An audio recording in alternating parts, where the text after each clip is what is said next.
Hey everyone, this is acyuta-bhava from Nightlight Astrology, and today we are looking at the 39th and 40th verses of the Tao Te Ching, and we will be reflecting on these verses in light of our study of astrology. So as you guys know, I do this series as a way of taking a pause during the middle of the week, just reflecting on why we're here. Why do we do astrology? What is the intention behind paying attention to the stars every day? And the Tao Te Ching is a text that I have turned to for a long time, along with the I Ching, and its wisdom as a way of deepening my reflections upon the astrology of the day or whatever I have to share about the astrology of the day. So, I think it's a great text for people to take in because it'll do nothing but complement your understanding and your journey with astrology. So you don't have to have seen any of the previous episodes to get something good out of this. But they're all packed with, every verse of the Tao Te Ching is packed with really beautiful teachings. So I hope you will enjoy today's 39th and 40th verses. Before we get into it, don't forget to like and subscribe. Share your comments and thoughts as you reflect on these verses. I'd love to hear from you guys. You can always find a transcript of every daily talk on the website, nightlightastrology.com, where you can check out all my classes and readings. Check them out there. There's a pre-registration sale that lasts until September 12th. So be sure to take advantage of that while it still is around. We have a couple new classes beginning, especially the Roots and Spheres program that begins on January 19th. You can join Ashley and I for a year of studying plant medicine and astrology together, and really trying to deepen our connection to the astrology while also working with plant teachers. So check that one out in particular. All right, let's go ahead and get into it. We're going to look at two verses. As usual, I read through the two verses and then read through them a second time, pausing after each verse to offer some reflections that correlate with our study of astrology. So here's verse 39. 39 and 40 together. From ancient times till now, the One has been the source of all attainments. By realizing the One, heaven becomes clear, earth becomes still, spirits gain power, and hearts fill up with joy. By realizing the One, kings and lords become instruments of peace, and all creatures live joyfully upon this earth. Without the One, heaven has no clarity and would crack. Earth has no peace and would crumble. Spirits have no power and would lose their charm. Without the One, hearts would dry up, empires would fall, all things would go lifelessly upon this earth. Long ago, kings and lords called themselves orphaned, lonely, and unworthy. What honor can there be without humility? What heights can be reached without being low? The pieces of a chariot are useless unless they work in accordance with the whole. A man's life brings nothing unless he lives in accordance with the whole universe. Playing one's part in accordance with the universe is true humility. So whether you're a gem in the royal court or a stone on the common path, if you accept your part with humility, the glory of the universe will be yours. Verse 40, the movement of Tao is to return, the way of Tao is to yield. Heaven, earth, and all things are born of the existent world. The existent world is born of the nothingness of Tao. Two really beautiful verses. Let's go back to 39. We're going to reread this and then offer a few reflections. From ancient times till now, the One has been the source of all attainments. By realizing the One, heaven becomes clear, earth becomes still, spirits gain power, and hearts fill up with joy. By realizing the One, kings and lords become instruments of peace, and all creatures live joyfully upon this earth. Without the One, heaven has no clarity and would crack. Earth has no peace and would crumble. Spirits have no power and would lose their charm. Without the One, hearts would dry up, empires would fall, all things would go lifelessly upon this earth. Long ago, kings and lords called themselves orphaned, lonely, and unworthy. What honor can there be without humility? What heights can be reached without being low? The pieces of a chariot are useless unless they work in accordance with the whole. A man's life brings nothing unless he lives in accordance with the whole universe. Playing one's part in accordance with the universe is true humility. So whether you're a gem in the royal court or a stone on the common path, if you accept your part with humility, the glory of the universe will be yours. I think I forgot to change the slide there. It's a really beautiful verse. Let's look at it piece by piece. A few things that come to my mind. One of them is that this is not, when the verse opens up from ancient times till now, it's easy to take that for granted, almost like, this has been around for so long, this wisdom. Really, what's being said, what's really a reminder to us, is that when you read the Tao Te Ching, you're not reading a religion. You're not reading the text of a religion. You're not reading something that's a new idea or a new thought or a new trend or fad. It's not something to join or, like identify yourself by. I'm a Taoist, or, not saying that one couldn't or shouldn't say that, but the idea here is that this is an eternal truth from ancient times till now. Just there's many similar statements in yogic texts. Really, it's pointing to the timelessness of this wisdom. The one has been the source of all attainments. By realizing the one, heaven becomes clear, earth becomes still, spirits gain power, and hearts fill up with joy. By realizing the one, kings and lords become instruments of peace, and all creatures live joyfully upon this earth. One of the things that I get out of studying astrology every day, I guess the thing that I experience as a benefit of studying astrology and talking about it and creating videos and hearing all of your stories, is that when you start to perceive the universe or the cosmos as a well-arranged whole, you have a sense that there's nothing that's happening, not a blade of grass moving, without this movement, this divine intelligence or spirit, which literally means like breath or wind, that's moving over things, that's moving things as everything is happening, that there's an intelligence behind it all that's moving it along. And some days I take that for granted. Some days I think of my role. We do have free will, and our intelligence is part of the divine intelligence. We get the experience of being an agent with our own will, but mysteriously, our will is also part of the great way. It's always working its way. It's like currents within one mighty current, and they're all working together at all times. And when I observe the heavens day in and day out, on my best days, I have a felt sense that everything is where it needs to be. And for me, that takes away the feeling of chance, chaos, that everything is happening and it's happening outside of my control, and I'm struggling mightily to control it.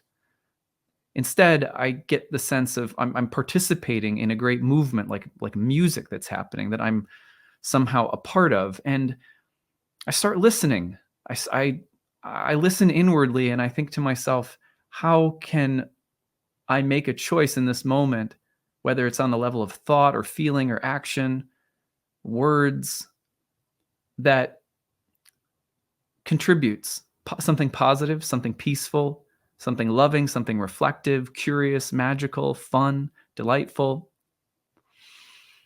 And when I live that way, the burden of seriousness is released. It's as though I don't have to take everything so seriously. There's a lightness and a magic and a trust. And it's easier to stay curious and to stay buoyant, moving along. I let go of the seriousness, like everything's at stake, and it's more like a constant experiment. Oh, well, okay, I'm going to do this or think this or whatever, and then I get feedback, and I'm, wow, there's no thought or word or deed or action that doesn't get some kind of feedback if I listen. And the feedback is just beautiful. And the planets are always there as these mediums through which that kind of reflection is available, that kind of feedback is available. And the more I do this, the more I realize the one is the source of all attainments. This divine intelligence helps me see things clearly. It helps me experience peace. It helps me get in touch with inspiration. And imagine what the world would be like if, for example, leaders of, captains of industry and leaders of government and so forth were actively talking about the importance of something like the Tao or listening to that divine voice. At least trying, And I'm not saying that none of them, some of them probably do. But without the one, heaven has no clarity and would crack, earth has no peace and would crumble, spirits have no power and would lose their charm. Without the one, hearts would dry up, empires would fall, all things would go lifelessly upon this earth. Yes, it's a reminder of that there's something invisible that's carrying everything, sustaining everything, holding everything, that everything comes from and returns to. Astrology puts us in touch with that if we do something more than just access the astrology for what it gives me or what will happen or what won't happen. We can do that, but if we also reflect upon the message in the mess, the some insight or magic that's there to help us take things a little less seriously, it's a very beautiful practice when we can access astrology on that level. This is why these texts mean so much to me, because they help me approach astrology every day from this point of view, if I'm lucky enough to be sort of tuned in. So long ago, kings and lords called themselves orphaned, lonely, and unworthy. What honor can there be without humility? See, that's the beautiful thing about humility, is that it doesn't come from a place of self-degradation. Like, it's not degrading one's own value to be humble. Humility is the natural result, as far as I can tell, in the moments that I feel like I have been humble. It's the natural result of just recognizing that there's nothing that moves or acts or has its being without this great divinity. And the more you realize that, you're not the Lord of the universe. You're just a little beautiful, perfect, grain of sand. The pieces of a chariot are useless unless they work in accordance with the whole. A man's life brings nothing unless he lives in accordance with the whole universe. Playing one's part in accordance with the universe is true humility. So whether you're a gem in the royal court or a stone on the common path, if you accept your part with humility, the glory of the universe will be yours.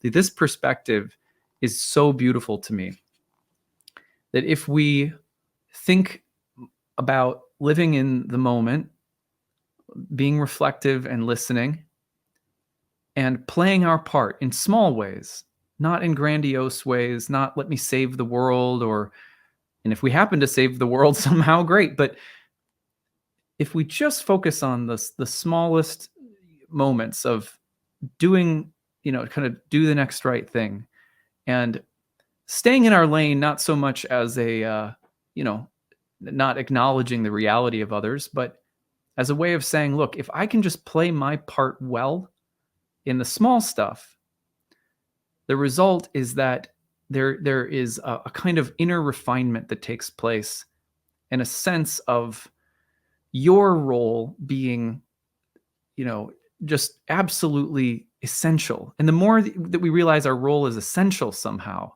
vital, no more or less than anyone or anything else in all of creation, then, we have a crown that's utterly unique to wear, a sort of spiritual crown. And the dignity of that, it vanishes without humility. The beauty and the little healthy pride we can take in who we are vanishes without humility. The glory of the universe is ours, the Tao Te Ching tells us, if we play our part simply. Well, to me, paying attention to the astrology day in and day out is something that helps me play my part simply. Okay, there's a square in the sky today, and I'm noticing it in these areas of my life. What are the tensions? What is the good and right and true thing to do in this moment? And how can I delight in it and stay curious, not trying to just get it right, but trying to learn and live from the heart as I do it.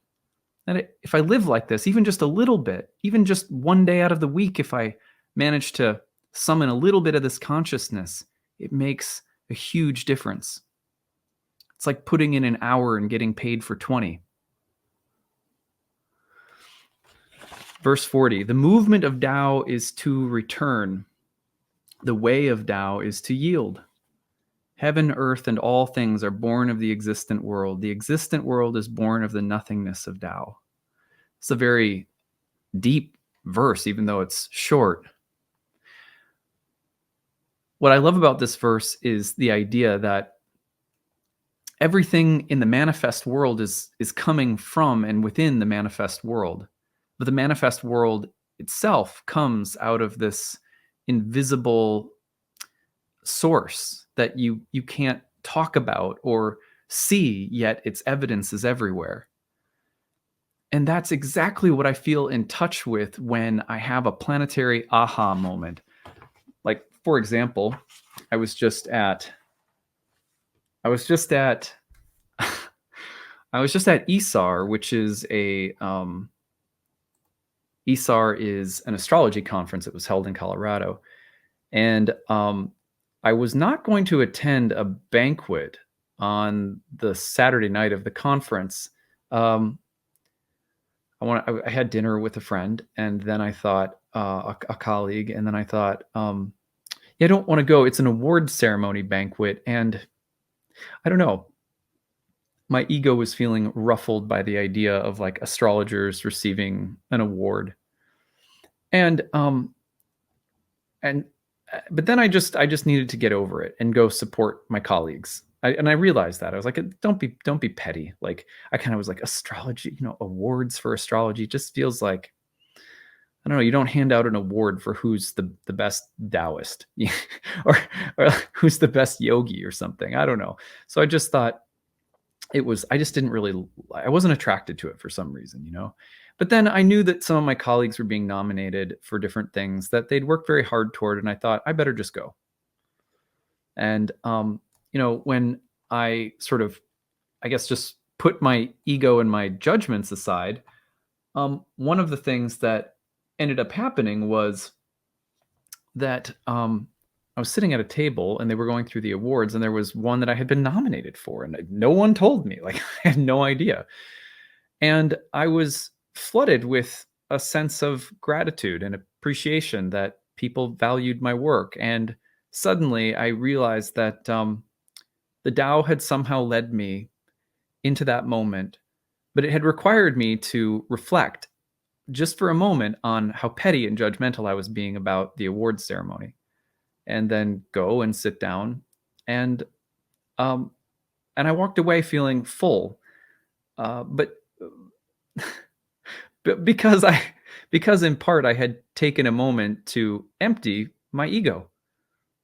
And I don't know, I'm sure you guys have had moments like that too, where you just catch yourself, and you just think, yeah, I'm gonna let go of my judgment or whatever my ego is up to at the moment, and just do something that kind of maybe just take the high road for a second. You realize, and then something amazing happens, and you go, well, there's a magic in that, isn't there? It's like that. It's like we get these little tests. And I was reflecting on the fact that Venus in the sky was opposing Saturn. And so Venus in Leo was opposing Saturn in Aquarius. And I had this weird kind of very Saturn in Aquarius opposite Venus in Leo reaction to the idea of like awards, kind of a judgment about them.